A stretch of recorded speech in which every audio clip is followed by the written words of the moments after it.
This podcast is brought to you by Most Valuable Podcasts, saving your day from boredom with the best podcasting entertainment.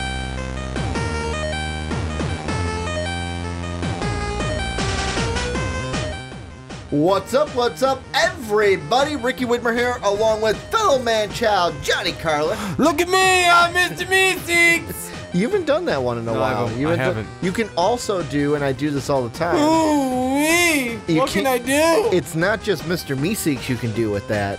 Who else? What other character can you do with pulling your lip out? Well, there's a few of them I can do, remember? Yeah, I know. Which is the one I'm talking about? That's the one that I'm going to make you... Mr. Shmee. Yes, Captain Hook. What's the other one you can do? You said there's more than just two. Goku, you're not powerful enough! Oh, that's right. I forgot about that one. I forgot we developed that one. He's over 9,000, Goku! I know that's not his phrase, but I mean... Or not developed, but we discovered. Discovered, yes. It's always discovering. But there was one more, too. There was four of them. There? I can't remember. I can't remember the third one, but I do remember the Dragon Ball Z the fourth one. I do. Well, yeah, I said the third one, didn't I? Yeah, you did. I don't remember what the fourth one is. I think we kind of showed them the third one. But we got a jam-packed show for you guys today, talking to The Walking Dead, Andrew Lincoln. He gone after season 9. We're going to talk about what his departure means for the series as a whole going forward. Going to look at Spider-Man, well, old Spider-Man news. Johnny wasn't here last week, so we have to dive into Jake Gyllenhaal being Mysterio and what his role will be in Spider-Man Homecoming Dose. And then we're going to look at the new Nintendo Switch game coming out for Pokemon Let's Go Pikachu, and Pokemon Let's Go Eevee. Will it be good? Or will it be bad? That is what we're diving in with. A little housekeeping here at the beginning. Number one, if you want to help support us, make sure to check out patreon.com/mostvaluablepodcast. If you want to get yourself an MVP t-shirt, make sure to check the store link down below in the description or at our website, mostvaluablepodcast.com, where you can catch everything for MVP each and every day. And then last but not least, please go on to Apple Podcasts and iTunes. Rick and Johnny Podcast has yet to get a review on iTunes. We need to change that. Go give us a 5-star review. Type in a little something of why people should listen to the podcast. It'd mean the world to us. So go ahead and do that. And then you could be the first. I don't even care if you give it a 5-star rating and just type in first for the comment. Like, people like being the first comment, don't they? The very first one. Yeah. That could be you today if you're watching this. So go over to iTunes and Apple Podcasts. But before we get into the podcast, Johnny, I have to tell a story. I have to give a shout out too. So yesterday, Dave and I invited you as well, but you blew me off as usual. We had plans before you ever even told me. I know, I'm being an asshole. I'm setting the record straight for them. But Dave and I went to Six Flags Amusement Park here in Illinois, and we're enjoying our day, having a great day. Dave got 2 free churros to start the day, so he was excited about that. The card machine. Sounds great. Well, the card machine wasn't working. So she was just like, you know what, you can just have it. So we got a chocolate and a Bavarian cream churro, both for free. Should have been $10. Wow. Should have paid $10. Is that expensive for a churro, by the way? $5 per churro? Yeah, that's what I thought. I go to the mall, they're not that expensive. That's what I thought. $5 per churro. But the point of the story is we get to the end of the day, we just get off of a ride, and I hear behind me, Ricky! Dave! We turn around. First off, I kind of look confused because I just see someone waving from the Superman line.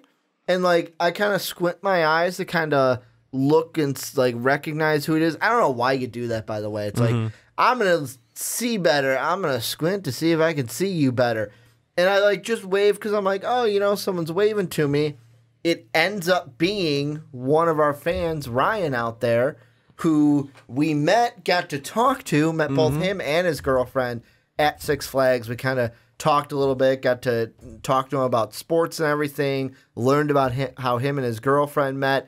It was an amazing time, And on the MVP Twitter, we took a picture with Ryan because he was the first. He's the first one that we've ever met in person and ever had a fan recognize us while we're just out in the world being normal people. Because believe it or not, we're normal people. No, we're not. Once we leave this room. Okay, you are. I'm not. We're not. We're basically to be honest, we're basically the same people, just not on a camera.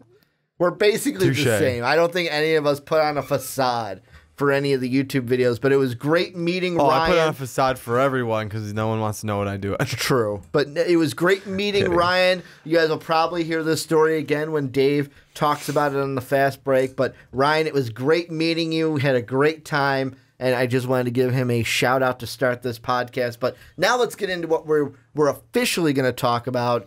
The Walking Dead. So Andrew Lincoln, news comes out that he's going to be done, or reportedly be done, after season 9, this next season, of The Walking Dead. What I want to just ask you before we get into everything is just the basic question. Him leaving, what does it mean for The Walking Dead? It's going to be, well, first off, just in case something happens, possible spoilers for everything up to this point. Just if you haven't seen it, I just want to be safe and say that. Yeah.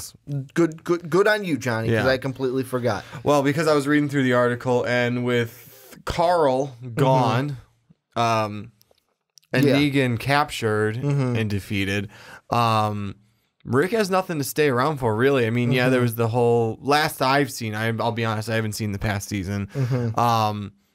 With the only thing that was holding him that I know of would be Michonne, and after losing Carl, and I don't know what's going on with the baby. I don't know if she's still around.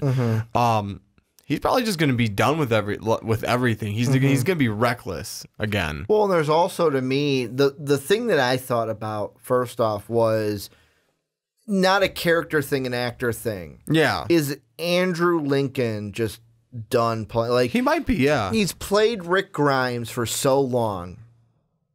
Is he just done? Is he burnt out? Maybe. With the whole Walking Dead thing. And for me, I bring a unique, well, not a unique, but I bring the, everyone probably comes to this podcast thinking both you and I immerse ourselves in everything we talk about. But I'll be honest, The Walking Dead has been a show I was diehard on early on and in college. I was so diehard, I would read the graphic novels to stay ahead just so I would know, you know, what to, like, kind of expect. Like, oh, you know, that didn't surprise me as much because that's what happened. Like Tyrese with the hammer, I knew, I wanted to see that because in the graphic novel, that's what we saw. Him in a gymnasium just smashing the living hell out of zombies trying to save Michonne, I think it was, in the comic. But for me, I don't even remember what season it was. It might have been season 5, season 6.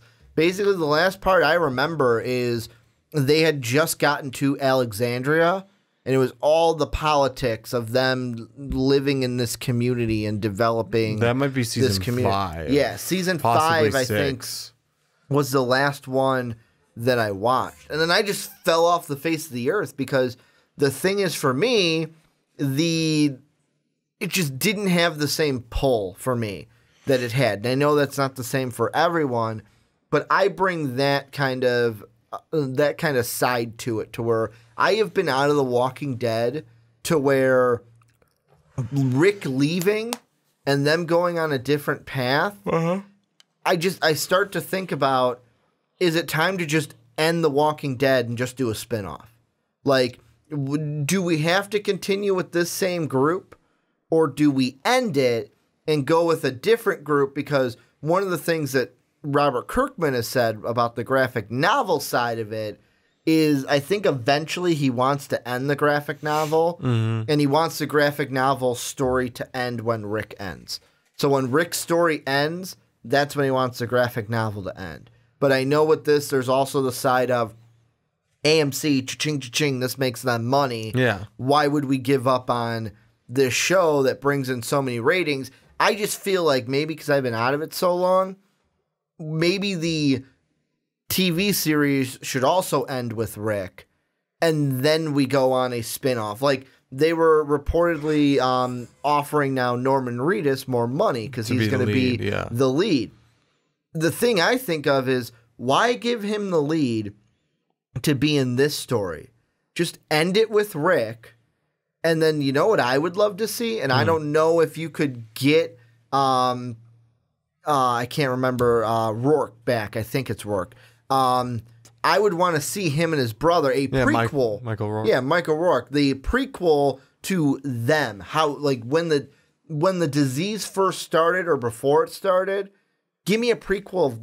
Give me a prequel of that. Maybe. Still using Daryl. Because let's be honest, the reason why they're giving Daryl so much money is because he's so popular. Like, not just that Norman Reedus isn't a great actor, but he's the most popular on The Walking Dead. Like, there have been memes that you kill Daryl, we riot. Yeah. So why not end it with Rick and then give us a prequel and boom, then you can have your Daryl storyline. Yeah, you could do that. You could also just do it where Rick leaves and have like start a new Daryl storyline, have him leave the group too or something.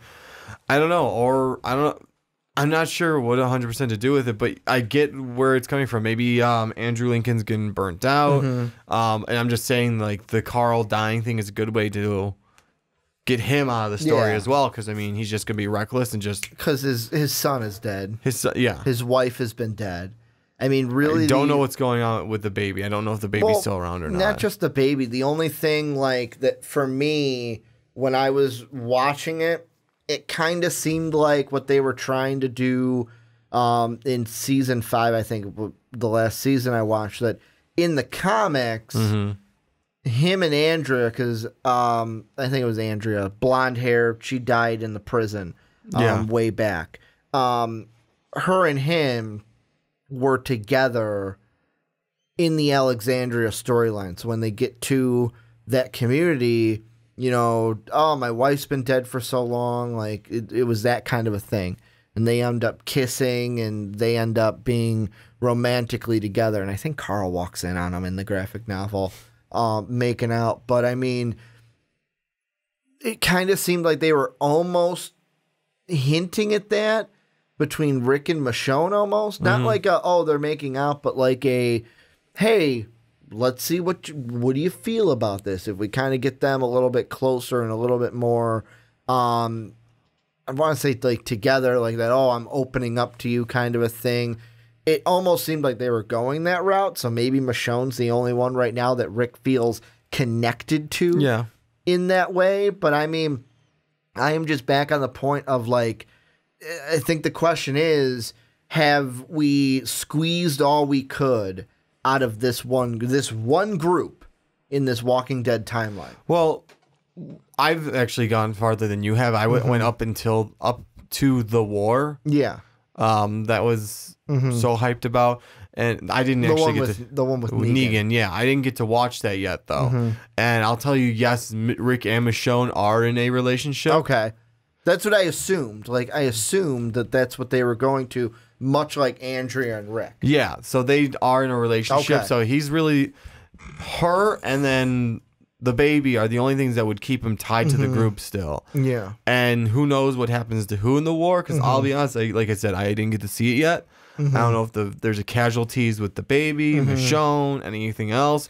But I know that was always the weird thing too. Like once was the baby's name Judy? I can't remember. Yeah, you're right. Once Judy was kind of introduced, I'm thinking, can't kill a baby. Exactly. Well, you can't kill a baby on screen. You could maybe off-screen death, or just like they get attacked and oh, where's the baby? I don't know, and you just never see the baby again.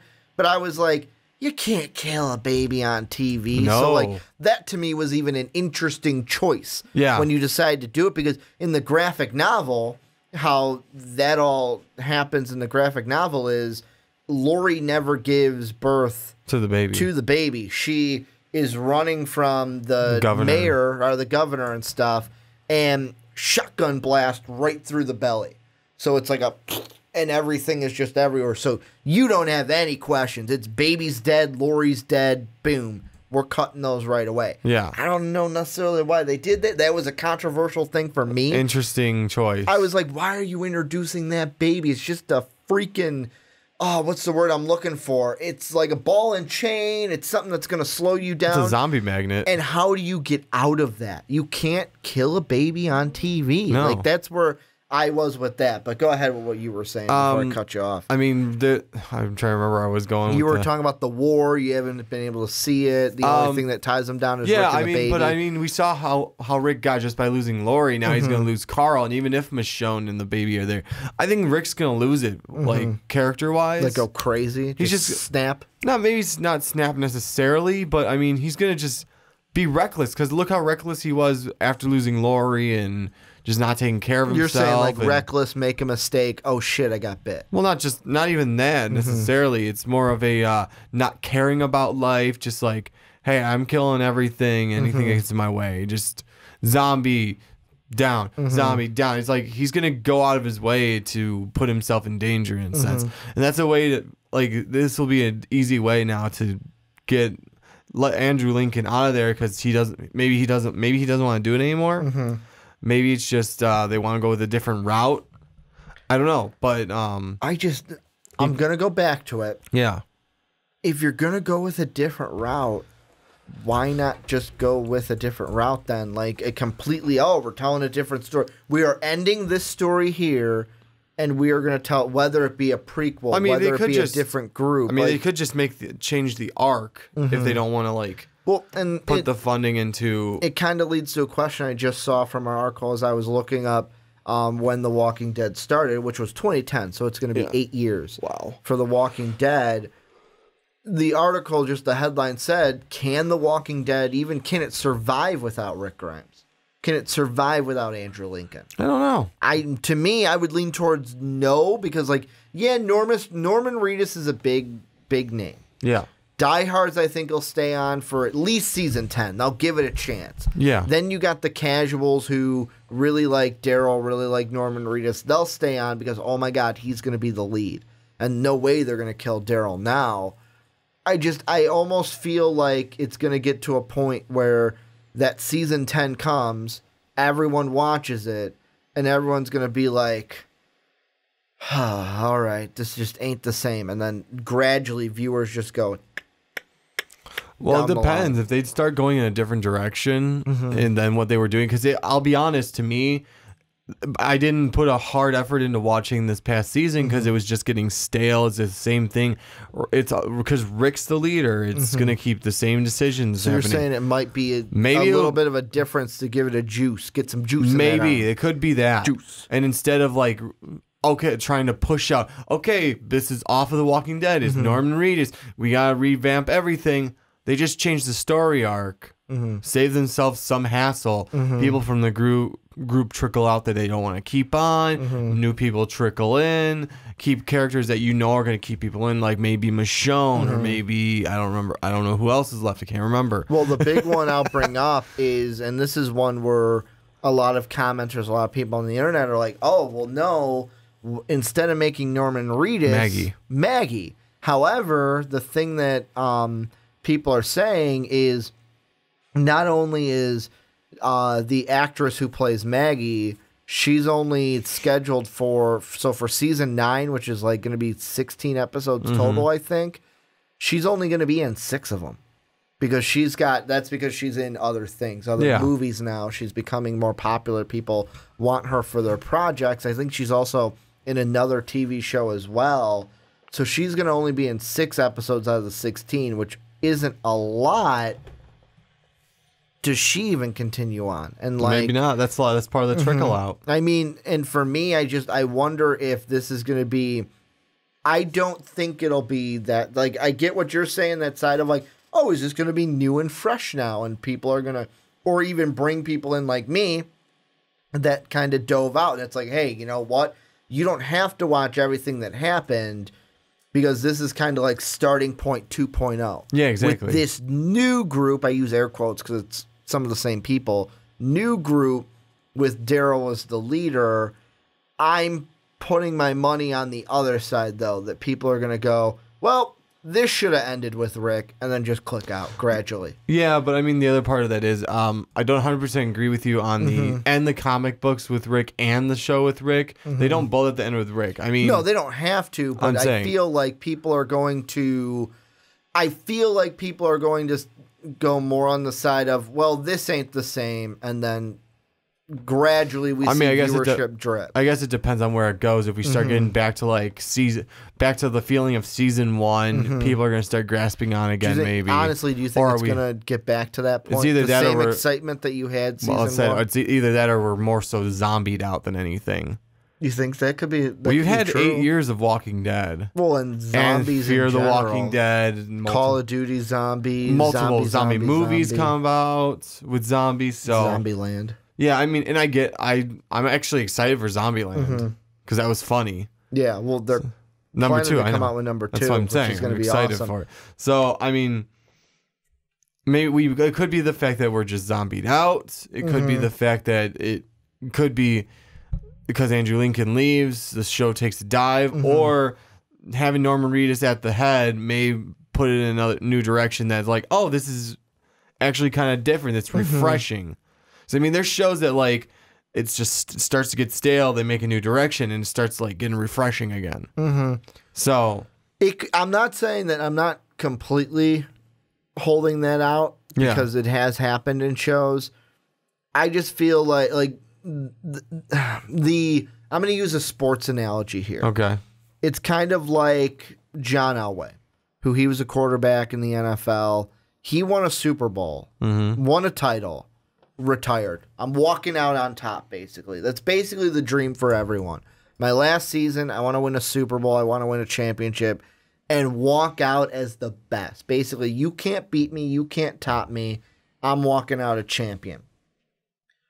I feel like we're getting to that point of The Walking Dead of where it's like, all right, when's that perfect time to walk out? Are they going to be that guy who I'm walking out on top, I'm walking out as a champion?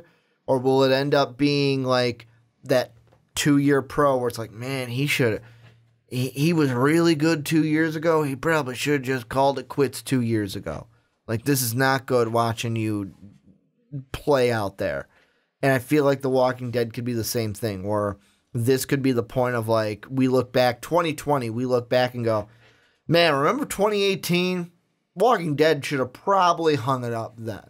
Like, that's what I think the conversation will be 2 years down the line. However, we got to wait and see for that. Exactly. I mean, we got to see what happens with this switch up. But I want to say, Walking Dead, where's my Midwest Walking Dead series? Why don't we do, like, and that's another thing where it's where's like, my Midwest Walking Dead series? Not even a prequel. You could give a different side, because the one thing we haven't truly seen is winter.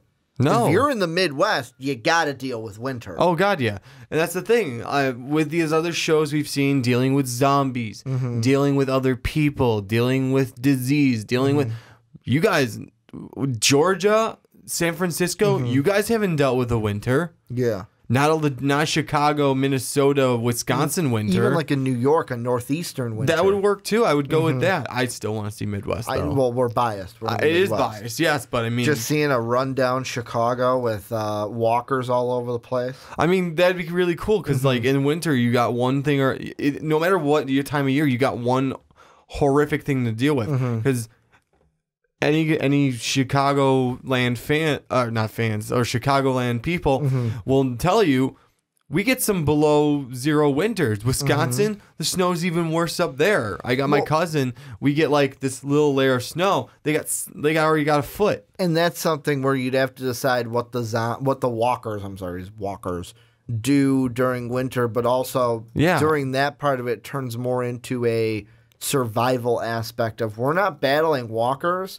But we are battling the elements. And how do we get through it? And then that's where you can add on the side where they go to where it's like, oh, they're not battling walkers. They're battling other people. Trying to survive in this frozen wasteland just like Basically, I feel like it depends on what they want to do with the walkers. Maybe the walkers freeze up in the winter. Yeah, and or now just you have to move really slow. And now you have to learn how to survive the weather. And then the other way around, when everything starts to thaw out and everything trickled in between is fighting other people. That kind of will keep your show, like, at least for a little while. New and energized, because you won't know what's coming next.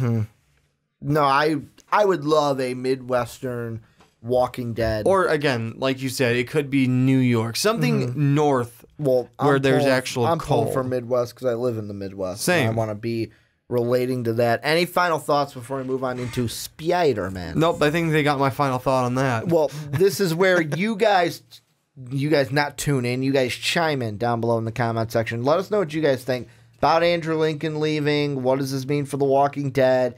I also want to know when you comment, Which fan are you? Are you a fan like Johnny who, I stayed up until the war and checked out? Are you like me, checked out a long time ago, but are still like, I'll get back to it and then never do?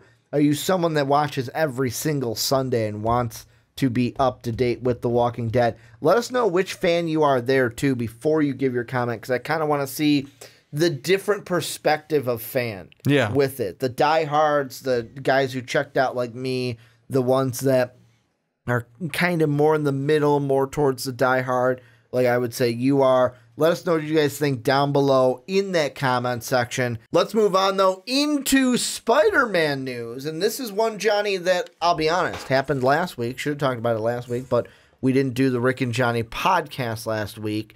And I feel like I'm saying last week a lot. However, just a little bit. Spider-Man Homecoming 2 news, it's changed a little bit. Back then, a week ago, they said, Jake Gyllenhaal will be Mysterio. Now all the articles I pull up say in talks to be Mysterio. So basically, what we are going to look at, for the sake of argument, Jake Gyllenhaal is Mysterio. What will his role as Mysterio, like his Mysterio character, what will that character's role be in Spider-Man Homecoming 2? Because it looks like if Gyllenhaal becomes Mysterio in Homecoming 2, that he's going to be Quentin Beck, a special effects stuntman type of character, takes on the Mysterio role to kind of go against Spider-Man. I will ask you, or a special effects wizard, as people are saying. I will ask you, what do you think Mysterio's role with Jake Gyllenhaal will be in Spider-Man 2, and what do you think of Jake Gyllenhaal being Mysterio? I'm not opposed to Jake Gyllenhaal being it. What was the last thing he was in? Hold on, looking at his IMDb. Yeah, because I know the last time we talked about him, he was in talks to be Batman. Yes, he was. Where basically Matt Reeves said, "Hey, he's confirmed. Like he's ready to go. Ben's just gotta say he's done." And Jake Gyllenhaal is going to be Batman. The last big thing I remember him in is that Nightcrawler movie in 2014. I mean, I don't see a lot of it being terribly hard to be Mysterio. Honestly, we have no movie references for it. No, so we don't have like a set personality necessarily, and you never really get to see facial anything really with Mysterio. He's a orb with smoke inside of it on a human body. So I mean, I don't see why he can't do it. He's a decent actor. Like we said, hasn't been in anything since 2014 really. Let's see. Sorry, he has been in stuff, but nothing hyped as much as that Nightcrawler thing that I know of, at least. The thing that I'm thinking about is how are they going to fit Mysterio into the MCU and what they're building with Spider-Man, because just a little bit right here. This is from the Polygon article about it. They say, frustrated with lack of recognition for his talents in the film industry, and after failing to transition his career to acting or directing, Beck decided that the best way to get famous would be to kill a superhero, and set his sights on Spider-Man because he thought he would be the easiest. As Mysterio, he used his expensive knowledge of practical effects and live theater staging to mesmerize and confuse Spider-Man's spider sense, and his knowledge of fighting styles from his stunt work to go toe-to-toe with Spider-Man in combat. So is this going to be something where we kind of have a hint that Spider-Man's coming back from the snappy poo that Thanos put us through? Is basically Avengers 4 going to leave us? Because this is supposed to... the next Spider-Man is supposed to pick up moments after Avengers 4. Is now leaning more towards, here's what I'm going to go with, kind of a working script. The end of Spider-Man 4, Spider-Man officially becomes an Avenger. Tony Stark makes a big deal, if he's still alive. Makes a big deal. You're an Avenger. If it's picking up moments after that, Avengers 4 ends with him, the announcement, we pick up Spider-Man 4 right at that announcement that you're an event, that Spider-Man's an Avenger. That then puts him on a pedestal that then a Quentin Beck can go, I need to kill him.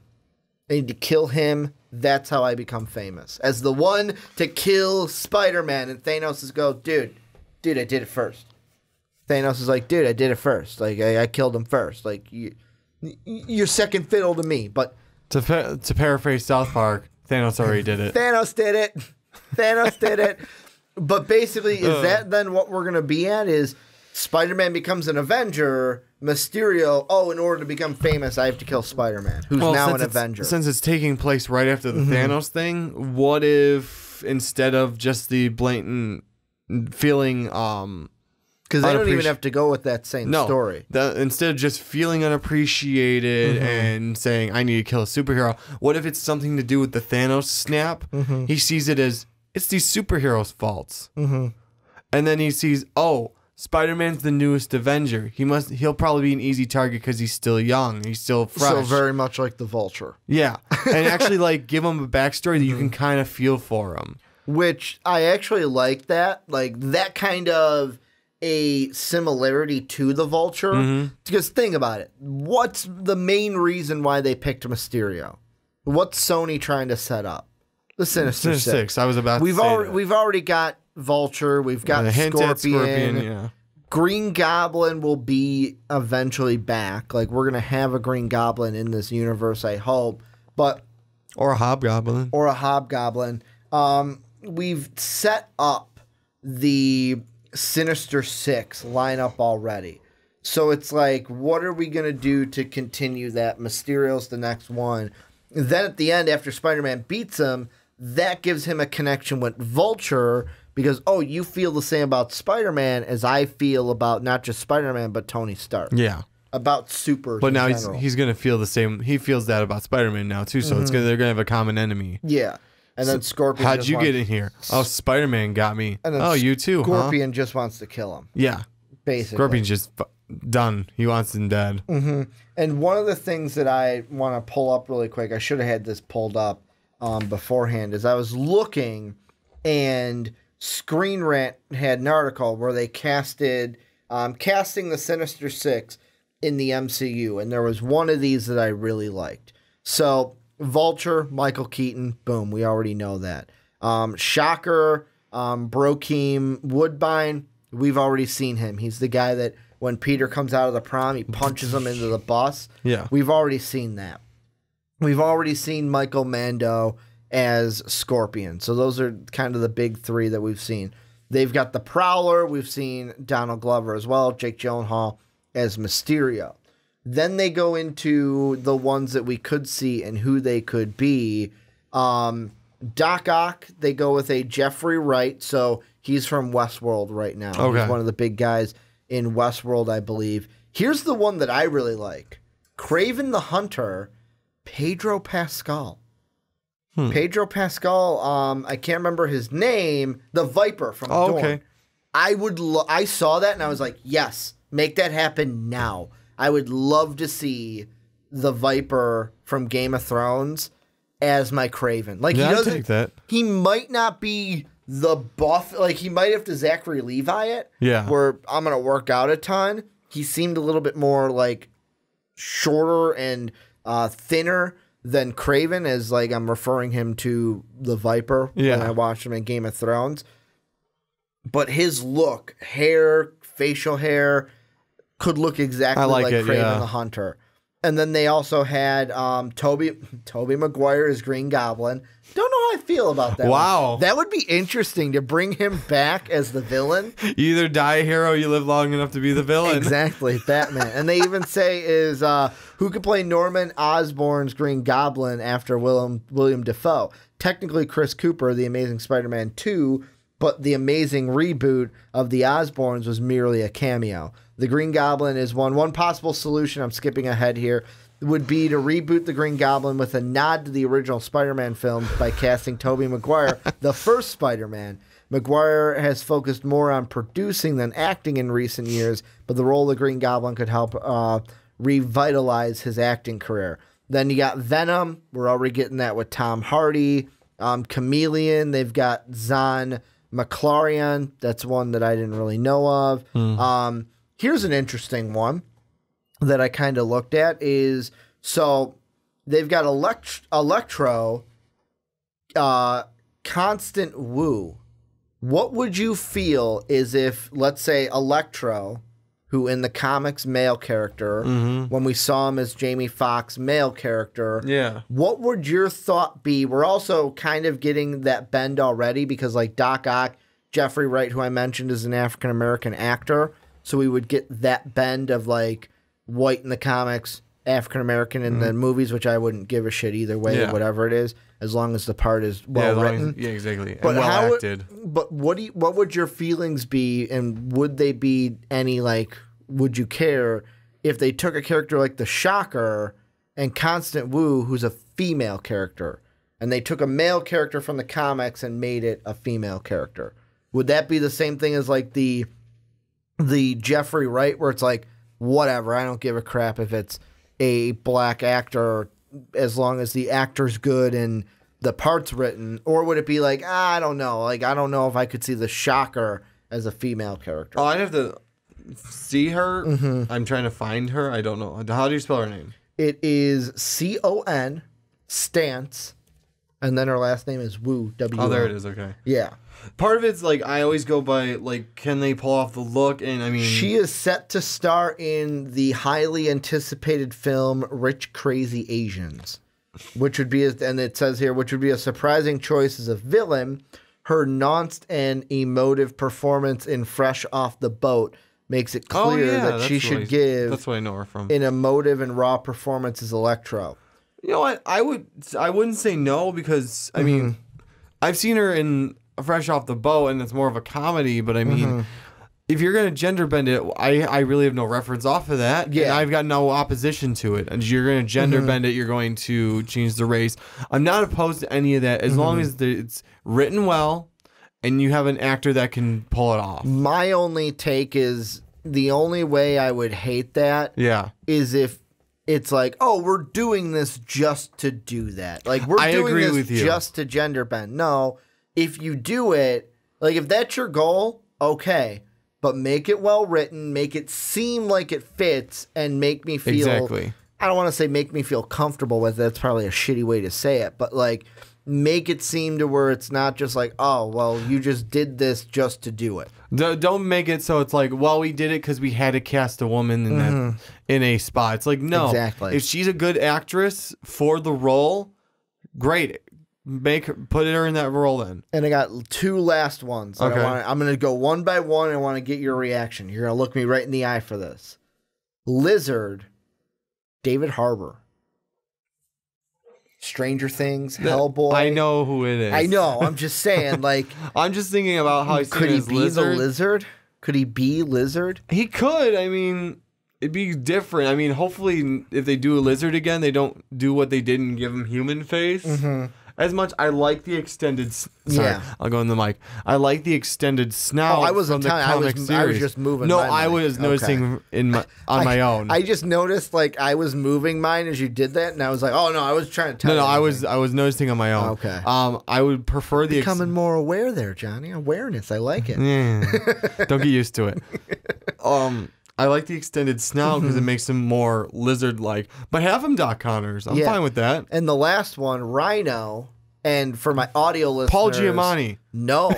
For my audio listeners... I believe that's who the Rhino was in the Amazing Spider-Man. I'll let Johnny say the name, but for my YouTube listeners, I'm going to just do a basically sign language, a pantomime thing, so it's going to be silent. The Rock? Not The Rock. John Cena. Interesting. That's who they say should be the Rhino. Sorry, for some reason I was thinking from the sign language thing. Yeah, no, but like John Cena. Yeah. John Cena is, not Rampage, not you. What was it? You look like you look like big shit. That was it. But no, John Cena. I don't know how I would feel about that. I don't either. He's a little he's a good actor, and he's transitioning now, doing the Rock thing, where he's transitioning into acting away from wrestling. I don't know how would feel with him as the Rhino. Because the Rhino's always angry. He's always pissy, and I've never seen John Cena like that. John Cena's been pissy angry in wrestling. Like See, I've never seen it, so I don't know. I could see that part, but just like the overall look. What kind of Rhino are we going with? Are we going with? And here's the big thing. Oh god. Would we go with a Paul Giamatti Rhino where it's him in a mech suit, basically? Please, no, don't do that. Or are again. we going closer to like an animated series Rhino of like, I am just a big, strong, like, I don't even know with Rhino if it was just him in a freaking gray spandex suit with a horn on his head. Yeah, basically. That's all he was. And it's basically like, I always thought of him as like a Juggernaut type character of like, oh, he's just got really super strength where he can barrel through a wall. I mean, you could do it not like hurt him. You can do it like the newer Spider-Man series that you and I have watched, at least parts of, where he's mutated into this partial Rhino, partial human Then thing. I could see it because John Cena has the body of Exactly. a freaking like bodybuilder. He's been working on his body for years. That's what you want then, though, is you want someone his size as the Rhino. Acting chop wise, you may know better than I do. Well, we will if see, he can pull that off. We will see for sure. I think he was in Trainwreck. I think he was in Trainwreck for a little bit with Amy Schumer. But we're going to see a lot of John Cena's acting chops later this year with the Bumblebee movie. Oh, that's right. Because he's in that Bumblebee spin. Forgot about that. But yeah, and I wonder if, going back to Mysterio, because I know we took a little bit of a tangent into Sinister Six territory, how do you think this sets up then for a Sinister Six? Because obviously that's what Sony wants. I mean, the MCU is kind of just doing this so that they can get Spider-Man maybe, and just kind of trying to fit Mysterio in. I think the Mysterio decision is more of a Sony decision than a MCU Marvel I'm decision. thinking about how to go about that, because, I mean, do you have basically 3 people set up, maybe 4 if they decide you go with Shocker, and I'm doing a weird spinning thing with my pinky? So we've got Shocker, Vulture, Scorpion, Venom. Is Venom going to be part of it? Maybe he could. I'm not going to. I'm not including him right now. We have him though. If they do include him, we have him, and then we've got the Prowler. If the Prowler is going to be in there, as of now, I'm not going to count those 2, Okay. Venom or the Prowler, because they're not original Sinister Six. Well, is that what you're going for? No, because Venom is a strictly Sony thing right now, whereas this is MCU Sony territory. So there's a difference. Prowler, remember you and I did a little talk about him on one of the other shows, and yeah, he's not really like Spider-Man Sinister Six villain. He's more of a petty theft guy, then eventually kind of starts trying to do the right thing. The original Sinister Six, this is the first ever lineup, was Doc Ock, who we don't have, Vulture, who we do, Electro, which we don't have in the MCU, Kraven the Hunter, which we don't have in the MCU, Mysterio, who we would get in this movie, and Sandman. Yeah, I'm not even going off. And I don't think anyone wants to bring back Sandman after what we saw with Spider-Man 3? Yeah. But Spider-Man 3, I don't think anyone wants to see that. Infinity War spoiler, Sandman did it first. Sandman did it first. Yeah, he made everyone phase away. But I mean, just himself. I don't really know what lineup of the Sinister Six they would go with. I'm assuming they would just go with the most popular one that people. And that's fine with me. I'm just saying, like, so what we have now is potentially the Shocker. With this, we'll get Mysterio. Yeah, Vulture and Scorpion. We have 2 more. If we use all 4 of those, we have 2 more to set up. I'm assuming it'd be what? Like, it would be Doc. I would say Doc Ock and maybe like Rhino or Kraven the Hunter. Because those are 2. One of those 3. We've seen Rhino, not a real serious villain, and we've never seen Kraven the Hunter. Well, I mean, the muscle would be there then if you get the Rhino. Kraven the Hunter would be good to have, or Doc Ock for the intelligence if you want him to be that route. Ideally, what I would like them to do is kill off Scorpion or get rid of Scorpion. Or just don't put him in. Or just don't include him. That's what I just said. I would like their lineup basically to be, or leave out Shocker and leave keep out Scorpion. Shocker. That's what I'm thinking. So Vulture, Scorpion, Doc Ock, Kraven, Rhino, and Mysterio. That would be my 6. That'd be nice. I like that. Like, because like I said, we don't really have Shocker at we the only end. saw him for a little bit. Yeah. Like, we don't even know what happened to him, but it's going to be interesting to see how Mysterio fits in because the motive is there. Just how do they link him then into this universe, and really will the end of Spider-Man 2 basically be what we saw at the end of Spider-Man 1, where we saw, all right, the Sinister Six is starting to form with Vulture and Scorpion. Mm-hmm. Quentin Beck then goes to prison. He then meets them who are already there. Yeah. And then basically it's so they're all just going to meet in prison, which makes sense. It's kind of a spin-off off of the original Sinister Six, because how that all formed was Spider-Man beats Doc Ock, sends him to prison.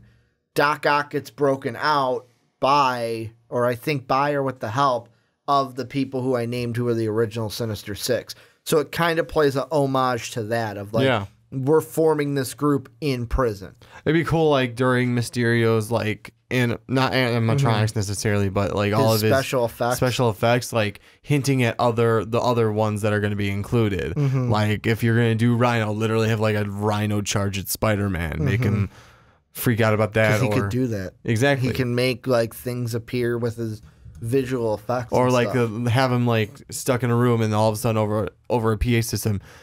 At this point, you're going to be hunted now, and like hints at like, I think we're going to include this villain and this one and this one in the Sinister Six. That'd be cool. I think it's going to be interesting because Mysterio's been one for Spider-Man that I've really wanted to see. Like him and Kraven are the two I've really wanted to see in a live action movie. Yeah. Because, I mean, we've seen the Doc Ock. I like Doc Ock, though, as a Spider-Man villain. But, like, we've seen Doc Ock. Vulture was new. Vulture we've never seen. And that's what I like with, like, the MCU right now is they're kind of giving us a special with Spider-Man. Okay, what haven't we seen? Yeah. With we didn't redo Green Goblin at all. Which I'm kind of excited about. Like, I mean, yeah, I know it's a different kind of a Spider-Man that we were used to, like... Yeah, Andrew Garfield had the whole high school thing going on, but like, here's an off-the-cuff question. When do you think they introduce Norman and Harry to this Spider-Man Homecoming, if they do? I'd say either do it in this next film, or honestly... Transfer student Harry Osborn? Yeah. And he becomes friends with Harry? Or, yeah, either that or eventually, like... Do the old storyline if you really want to, and say Terry's been off at like boarding school for forever, finally got transferred back, and he's just so he can start learning from his father. Also, recently I just watched Spider-Man Homecoming again. You know what scene I can totally forgot about that's very underrated? What? Man in the chair. I love that scene. I watched it, like I said, I watched it again, and I'm like, man, I forgot this scene existed, where he's in the car and he's like, tell me how to turn on the headlights. And he wheels the chair over to the other computer. Hey, how's the other thing going? He wheels over to the other computer. And then he's like, man in the chair. And he just spins around. What are you doing in the computer lab? I'm looking at porn. Because it's a reasonable answer for a high schooler to answer, right? Any final thoughts on this before we move on? No, I would be excited to see Mysterio. I'm just saying, I'm excited to get Mysterio. I hope this goes through. Do you think Jake Gyllenhaal becomes Mysterio? Because I think it'd be good. Because here's also the thing. Yeah. Because of this, yeah, it says Jake Gyllenhaal in talks, but we know for sure it's going to be Mysterio. Yeah. They wouldn't be looking for someone to play Mysterio if they weren't going to do Mysterio. So we know I think it's going to be cool. We're going to do Mysterio for sure. Do you think Jake Gyllenhaal in the end is the guy that gets the deal done and he's the guy who's Mysterio? Or do you think these fall out in any way? I hope so, and I can see him being Mysterio overall. Also interesting thing, kind of how it plays into the Vixen that we're supposed to have. What do you mean? The female character that's supposed to be in Spider-Man 2. Oh, you're right. The femme fatale. Femme fatale. That's what I'm thinking. I was like, the Vixen. Like, sorry, what kind of villain is femme that? Fatale. The femme fatale. I'm still thinking that's Gwen Stacy. Possibly. I'm still thinking it's a Gwen Stacy. Also, one more thing, and then this will be my final one. It would be hilarious to bring Harry in as the the Spider-Man. Spider-Man. No. Oh, okay. As Spider. Or I was as like, are we Peter's, gender bending as Peter's old. Harrietta Osborn? Anyways, no. As Peter's old friend, and then have him and what was his new friend's name? You're talking about Spider-Man Homecoming. Oh crap! Guy in the chair. Yeah, I'm gonna look it up. Well, Go anyways. ahead with your thought. Have the two of them like the jealousy thing between old best friend, new best friend. Who's the real best friend? Yeah, well, you haven't been around all these years. Oh, I should know this. I'm Ned. I'm scrolling. Ned. Yeah. See, you got it. You got it before I did. Yeah, exactly. I don't need your I wanted to interwebs. say it started with a P, but that was entirely wrong. Yeah, it was. I just couldn't remember. His No, name. yeah. So have That would Harry be a and funny Ned kind of dynamic where like, it's and no, it's not I'm even his friend. It's No, like I'm his a friend. one-sided thing too, Yeah, where Harry's just back. It's like Peter Parker is oblivious to it. Doesn't even know what's going on. Well, I'm saying it's one-sided. Ned's the one getting jealous because Peter's old best friend is back. He feels insecure about exactly. it. Yeah. I think it'd be I hilarious. think that'd be fun. But this is where I want you guys to tell us what you guys think down below in the comment section. What will Mysterio's role be in Spider-Man Homecoming 2? What do you want to see from the Mysterio character? And also, what do you want to see from the Sinister Six? What members do you want to see in it? What actors or actresses do you want to see in it? Let me know. Let Johnny know. Let us know what you think down below in that comment section. But Johnny, let's end the podcast going into a little Pokemon news. Pokemon. I was excited when I first saw it, but you guys will soon see why I am not excited about this anymore. So we've got the Nintendo Switch, or Nintendo in general for the Nintendo Switch, is releasing a game called Pokemon Let's Go. And I'm going to include the trailer down below in the comments, or down below in the description. If you have not seen it, go check it out. It's going to be Pokemon Let's Go Pikachu, Pokemon Let's Go Eevee. It's going to be on the Switch. Basically, one Joy-Con is all you're going to use. If a friend, like let's say you're playing at your house, I come over, I can grab the other Joy-Con, shake in, and then both of us can play it. It's going to be set in Kanto, and then also the catching of Pokemon is Pokemon Go mechanics, which kind of makes sense because it's called Pokemon Let's Go. I want to ask you this, Johnny. Will Pokemon Go or Pokemon Let's Go be any good? Because we've both watched the trailer. You're watching it again, I'm assuming. Is this going to be any good? And what are your thoughts of it after seeing the trailer numerous times? To me, no. I'm sorry. You had so Johnny just stops there. No. Bye. No, I am sorry. It's not terrible, but you had so much more potential with this. The one thing that kind of upsets me is you don't get to actually battle to catch Pokemon. Which, what the hell is that about?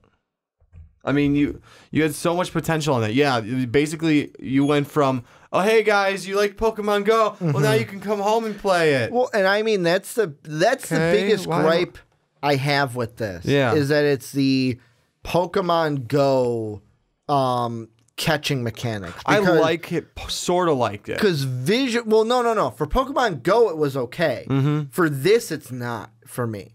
And I mean, the thing is, like, looking at the gameplay that they have in this, it looks amazing. Having, like, a 3D trainer running around with the Pokemon on their back. I like the option of, hey, we're going to have... if a friend comes over, they can shake in and we can both do it together.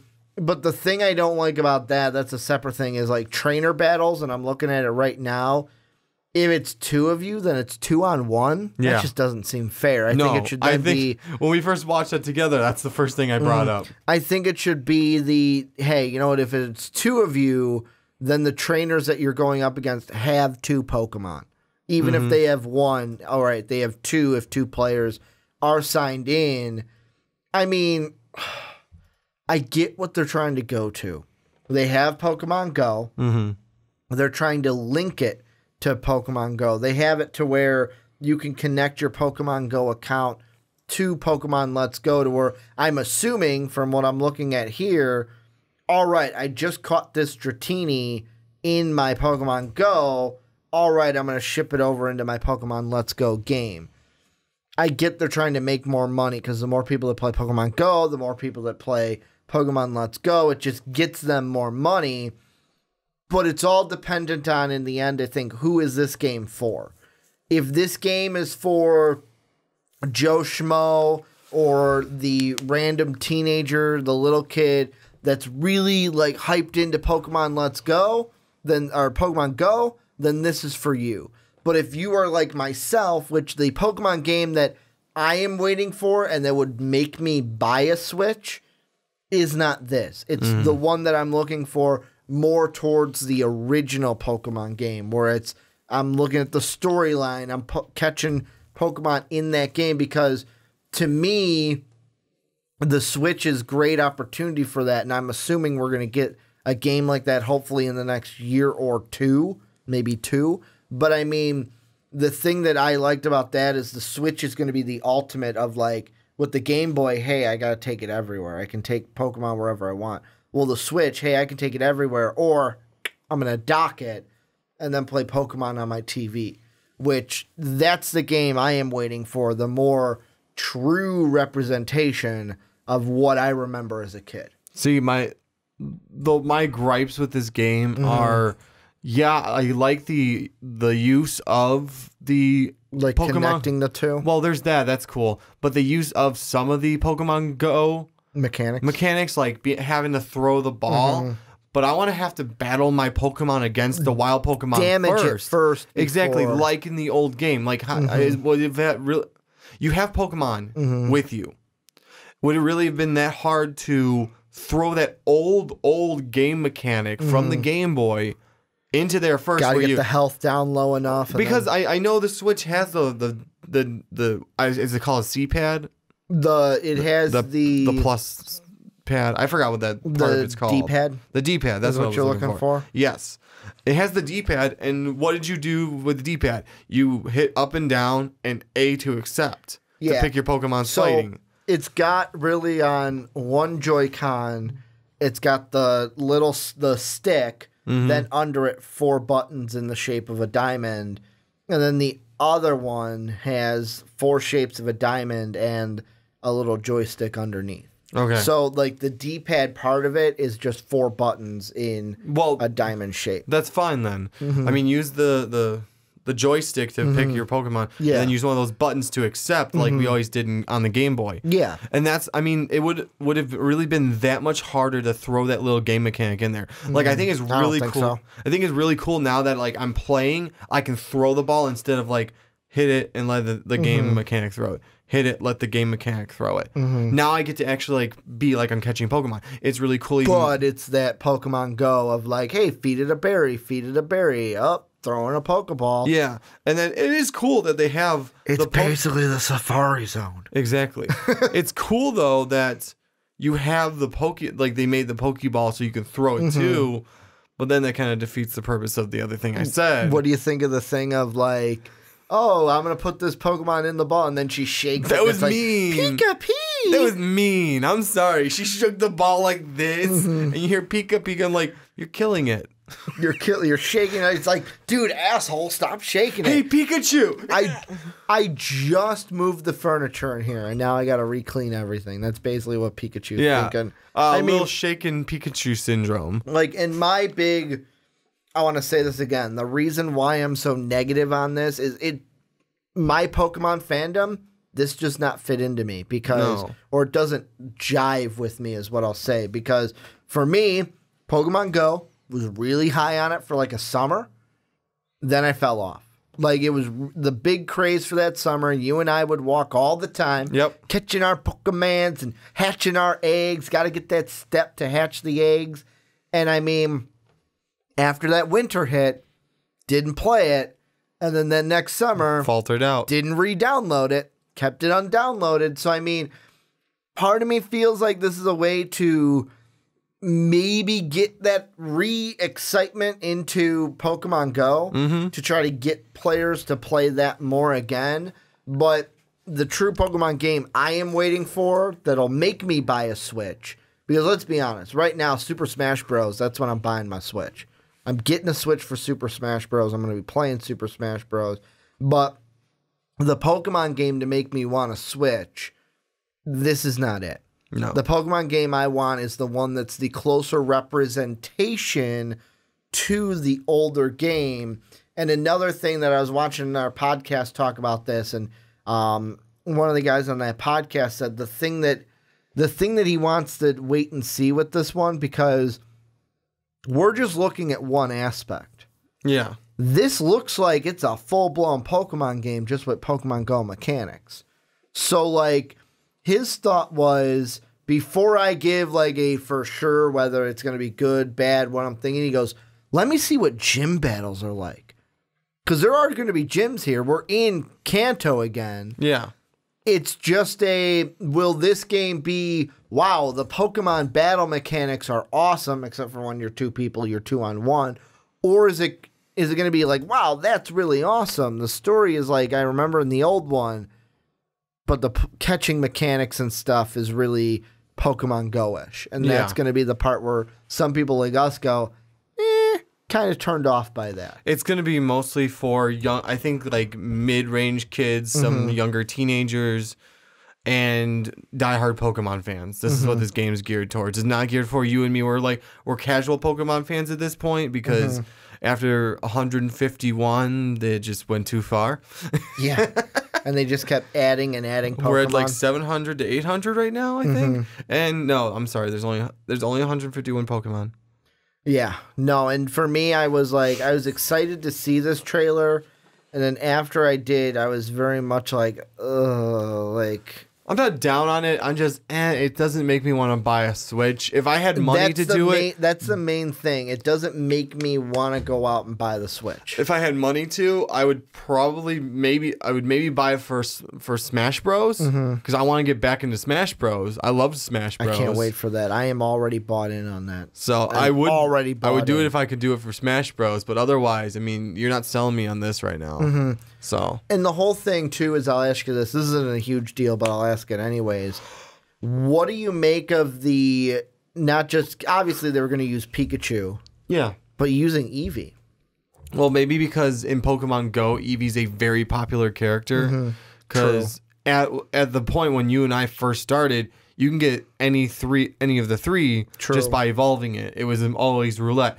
I probably have, I just deleted the app like a week ago. A ton of Jolteons? No, I have like Eevee evolutions. I think I have like 10 of them. I'll just call it Evolutions.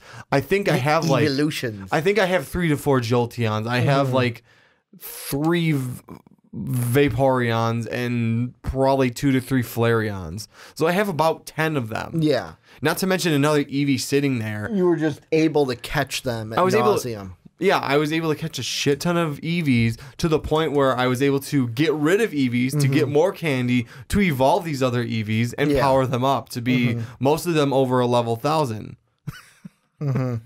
So, I mean, I remember that's probably why Eevee was probably the second most popular in Pokemon Go. And this is basically coming off of Pokemon Go. Yeah, I remember having a ton of Eevees in Pokemon Go and like, I need a Vaporeon. Damn it, I got another Jolteon. Exactly. I did not need another Jolteon. You got the one you didn't want. And I eventually got all 3, but I don't even remember how I did that. Any final thoughts on this? Because I feel like we're kind of hitting... This is going to be, I think, the shorter topic of the 3. But this is just one where it's like, Pokemon game, I feel like we had to talk about it and give our thoughts on it for sure. Any final thoughts on it? They just don't have me completely sold. Maybe when we see a bit more of a gym battle, it would be way cooler, way better. But right now, you don't really have me sold on it. Part of me's on that train. It's the first trailer. Let's see what happens when we get a next one. The other one, again, I'm not all for the 2-on-1 Pokemon trainer battle. Unless they're going to make it that much harder when you go against other people. I'm not sold on that. You're not on that, hey, we're going to make it easy for you because it's 2-on-1. Like, we came from an era where video games weren't easy. I like the idea of having, so-and-so's here. Come jump in with me. That's cool. Making it a 2-player game. Like having the trainer just pop. That's cool. Right, I like that. Kind of like a Nintendo Mii style where it just plops right in. Yeah. But speaking of, like you said, we come from an era where games weren't easy. We didn't come from the true era, though, of where basically how games used to be, like when our parents were kids, of basically where you didn't beat a game unless you flipped it. Basically like Galaga. For those of you who don't know what flipping a game is, I had to look it up as well. It's basically where, this game goes off of score. I've gotten the highest score possible to where it just restarts at 0. Mm-hmm. Where I've gone through Asteroid, I've gone through Galaga far enough to where that score just goes right back to 0. That was flipping the game, and that's how you beat it. Well, I feel like the 2 hardest games I've ever beaten, and this is going old school. This is like, oh, well, you mean the PS2 games and all these ones weren't harder? Tetris, Yes. on the Game Boy from level 0 to 10, I beat the game. Yes. It's really hard. God, I hated Tetris. when you finally, as it starts getting like level 6, 7, it gets faster. But Johnny, Cuphead's the hardest game ever made. Oh, I'm kidding. I know. That's why I did the sarcastic teardrop. And then Donkey Kong, or no. Yeah, it was Donkey Kong from the Game Boy as well. I was never a Tetris guy. I was more of a Dr. Mario guy because that's what my aunt would play. And then she'd hand me the Game Boy. It was basically Tetris, but it's Mario. Yeah. With the pills. Yeah, it's basically same It's concept. basically Tetris. Yeah, but the other one was Donkey Kong. I beat, well, I mean, there was no going from 0 to the end. If you die, you have to start from scratch. One of the best games I ever beat, and this was camaraderie with it too, with playing with your friends, Turtles in Time for the SNES. That was Never amazing played it, but because talk about. Well, because it was a game where back in the day where Dave and I would sit there, we'd play, we'd get to a point, we lose our lives, got to start all the way back at the beginning, level 1. Start from 0.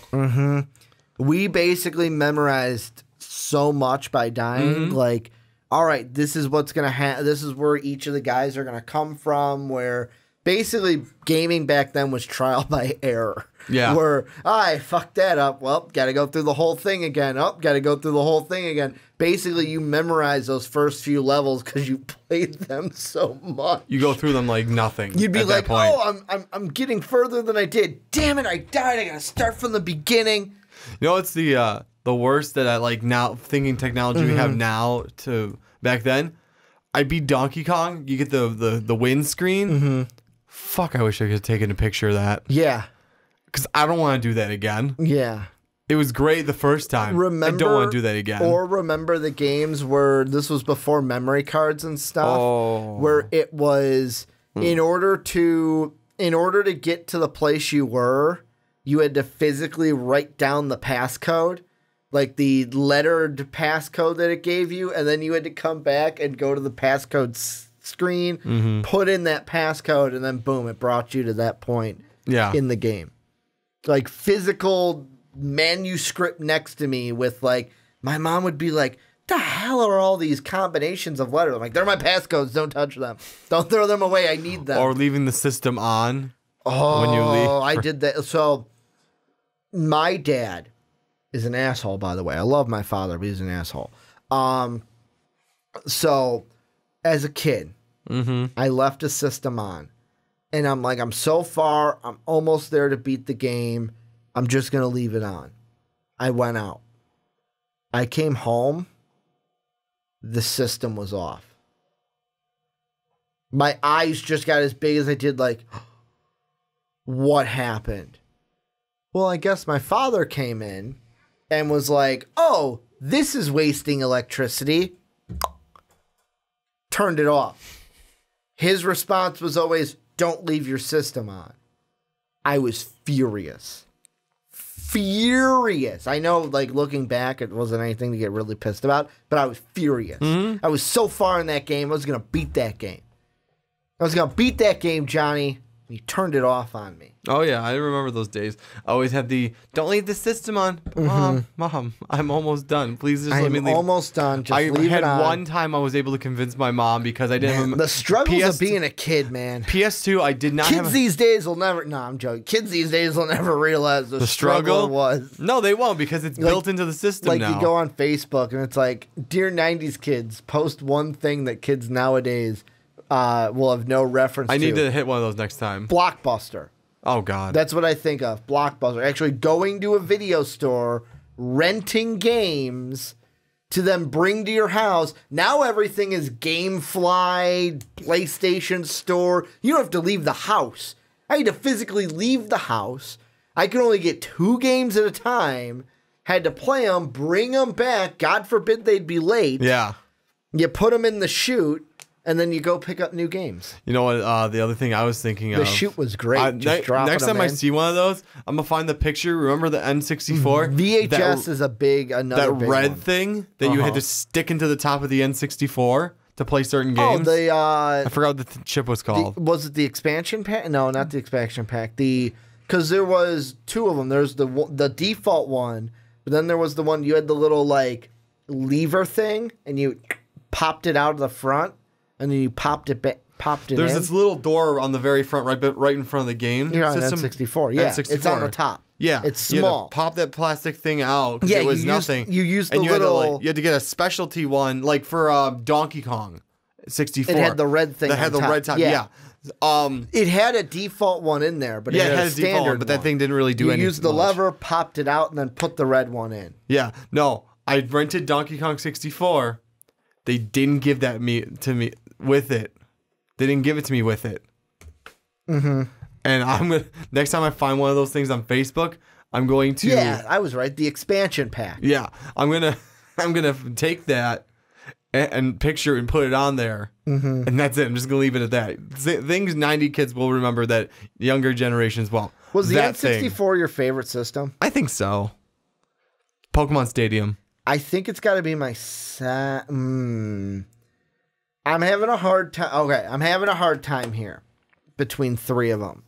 Sega I really like, but Sega's very nostalgic. I think it would be either between Super Nintendo or N64. N64 for me. Come on. Like N64 had a lot of good games, but man, Super Nintendo had a ton of memories. I had Nintendo. I think out of the PlayStations, this is going to sound weird, but my favorite is PlayStation 1. PS2. All the original games that were like Spyro, Crash Bandicoot,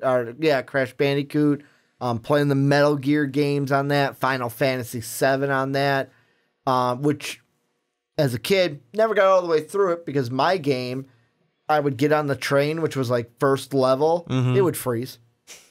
It would be like, it would glitch to where the train would just keep going and going and going and going. So you're basically on the train and it never stops. So I never could get past that because my game was glitched. Yeah, I remember playing horrible. Star Wars on that PlayStation, the top drop too, where it's like, and it opens up.